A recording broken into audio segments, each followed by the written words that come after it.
తెలుగు రాష్ట్రాల్లో bird flu tension పెట్టేస్తోంది. పెద్ద ఎత్తున కోళ్లు మృత్యువాత పడడంతో జనం భయాందోళన చెందుతున్నారు. బర్డ్ ఫ్లూ ఎఫెక్ట్ తో సరిహద్దులను అధికారులు అప్రమత్తం చేశారు. ఇతర రాష్ట్రాల నుంచి కోళ్లు రాకుండా అడ్డుకునేందుకు సరిహద్దుల్లో 24 చెక్ పోస్టులను తెలంగాణ ప్రభుత్వం ఏర్పాటు చేసింది. ఉమ్మడి నల్గొండ జిల్లా పరిధిలో 3 చెక్ పోస్టులు ఏర్పాటు చేసి ఏపీ నుంచి తెలంగాణకు వస్తున్న కోళ్ల వాహనాలను వెనక్కి పంపిస్తున్నారు. ఏపీ తెలంగాణ సరిహద్దు ప్రాంతమైన రామాపురం క్రాస్ రోడ్లోని అంతర్రాష్ట్ర చెక్ పోస్టు వద్ద ముమ్మర తనిఖీలు చేస్తున్నారు.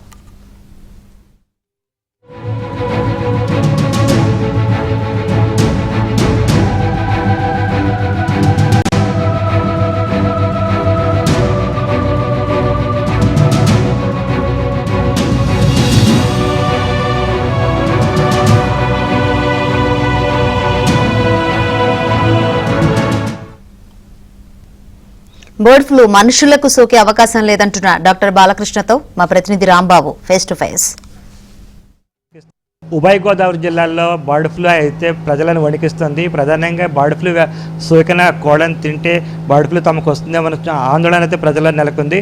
అదేవిధంగా పౌల్ట్రీ ఫారాల్లో పనిచేస్తున్న కొంతమంది సిబ్బంది కూడా బర్డ్ ఫ్లూ సోకే అవకాశం ఉందని చెప్పేసి వైద్యులు అయితే చెప్తున్నారు. ఈ నేపథ్యంలో అసలు బర్డ్ ఫ్లూ వస్తే ఏ విధంగా ఉంటుంది, వాటి లక్షణాలు ఏ విధంగా ఉంటాయి మనం తెలుసుకోవాల్సిన అవసరం ఉంది. దాంతో బర్డ్ ఫ్లూ అసలు రాకుండా ఎటువంటి జాగ్రత్తలు తీసుకోవాలి, చికెన్ తినే ముందు ఎటువంటి జాగ్రత్తలు తీసుకోవాలి అనే విషయాలు కూడా మనం తెలుసుకునే ప్రయత్నం చేద్దాం. ఇక్కడ మనతోటి డాక్టర్ బాలకృష్ణ ఉన్నారు.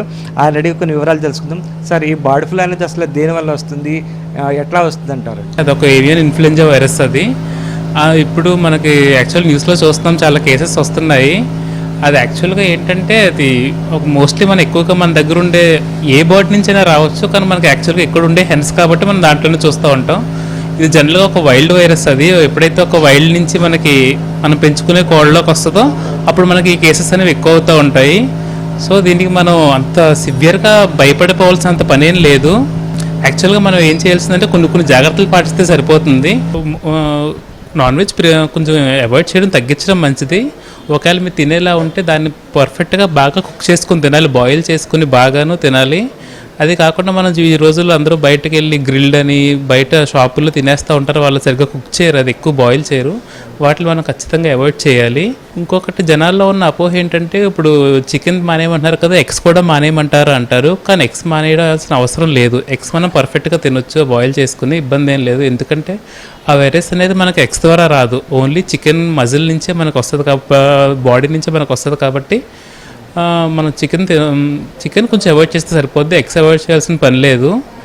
ఇంకా దీనికి బాగా రిస్క్లో ఉండే గ్రూప్ ఎవరంటే ఎక్కువ పౌల్ట్రీ వర్కర్సే ఎక్కువ రిస్క్లో ఉంటారు. వాళ్ళే డైరెక్ట్గా హెన్స్తో కాంటాక్ట్లోకి వస్తారు కాబట్టి డైలీ బేసిస్లో వాళ్ళు కాంటాక్ట్లో కొంచెం ఎక్కువ రిస్క్లో ఉంటారు. ఇంకా చికెన్ షాప్ వాళ్ళు ఎక్కువ రిస్క్లో ఉంటారు, ఎందుకంటే వాళ్ళు ఎక్కువ డైరెక్ట్గా వాటి బాడీ కానీ వాటి డ్రాపింగ్స్ కానీ వాళ్ళు డైరెక్ట్లో కాంటాక్ట్ వాళ్ళు ఎక్కువ రిస్క్లో ఉంటారు. మనం ఇంట్లో దాన్ని పర్ఫెక్ట్గా కుక్ చేసుకోవాలి. చేసుకుని తింటే ఎటువంటి ఇబ్బంది ఉండదు. At the worst case scenario మనకు ఒకవేళ బర్డ్ ఫ్లూ వచ్చినా కానీ మనం భయపడాల్సిన పని లేదు. అది ఓన్లీ హెన్స్కి మాత్రమే లీతలు, మనుషులకు అంత డేంజర్ కాదు. మా వాళ్ళకి వస్తే మనకి ఏంటి కొంచెం రెస్పిరేటరీ ట్రాక్ ఇన్ఫెక్షన్స్ వస్తుంది, దాంతో మనకు కొంచెం దగ్గు, రొంప, సోర్ థ్రోట్, కొంచెం ఆవేశం అలాంటివి వస్తాయి. కానీ దాన్ని మనం భయపడిపోవాల్సిన పని ఏం లేదండి. కొంచెం ప్రాపర్గా రెస్ట్ తీసుకుని మెడికేషన్ పడితే తగ్గిపోతుంది. చూస్తున్నాము డాక్టర్ బాలకృష్ణ చెప్తున్నారు. ప్రధానంగా అయితే బర్డ్ ఫ్లూ వ్యాపిస్తే అసలు ఎటువంటి భయపడాల్సిన అవసరం లేదని చెప్తున్నారు. అదేవిధంగా చాలా స్వల్ప లక్షణాలు ఉంటాయి అంటున్నారు.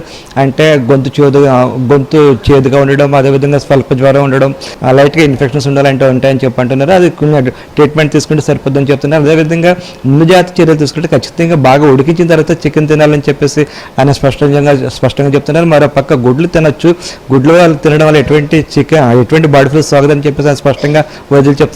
Video journalist Venkateswara Rambabu, AB.